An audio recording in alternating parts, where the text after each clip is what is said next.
មានពាក្យមួយឃ្លាគេលើកឡើងថាបើសិនជាអ្នកមិនខំចំណាយពេលដើម្បីបង្កើតជីវិតដែលអ្នកចង់បាននៅថ្ងៃនេះទេនោះថ្ងៃក្រោយអ្នកនឹងត្រូវចំណាយពេលវេលាកាន់តែច្រើនដើម្បីរស់នៅជាមួយជីវិតដែលអ្នកមិនចង់បាន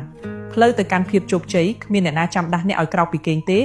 ហើយក៏គ្មានអ្នកណារងចាំធ្វើជាជំនួយដល់អ្នកដែរអ្នកត្រូវរៀនគ្រប់គ្រងខ្លួនឯងដាក់វិន័យលើខ្លួនឯងនិងរំដោះខ្លួនចេញពីស្ថានភាពដែលអ្នកកំពុងជាប់គាំងដោយខ្លួនឯងក្តីស្រមៃរបស់មនុស្សម្នាក់តែងតែត្រូវបំផ្លាញដោយការរងចាំនិងការពន្យាពេលការស្ទាក់ស្ទើរគឺជាសត្រូវធំបំផុតនៅក្នុងជីវិតមិនថាអ្នកកំពុងស្ថិតនៅក្នុងស្ថានភាពជីវិតបែបណានោះទេជំនួសឲ្យការចំណាយពេលទៅបន្ទោសប្រេងវាសនាព្រំលិខិតអ្នកគួរយកពេលវេលានោះមកអភិវឌ្ឍខ្លួនឯងឲ្យកាន់តែប្រសើរជាងមុនវិញល្អជាង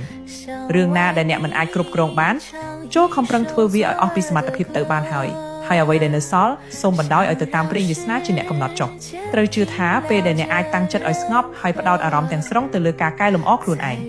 អភិវឌ្ឍខ្លួនឯងបន្តិចម្ដងធ្វើឲ្យខ្លួនឯងកាន់តែរឹងមាំកាន់តែមានភាពស្ងប់សុខនិងកាន់តែមានអំណាចជាងមុនព្រោះឧបសគ្គដែលធ្លាប់តែបាំងផ្លូវអ្នកនឹងចាប់ផ្ដើមរលាយបាត់បន្តិចម្ដង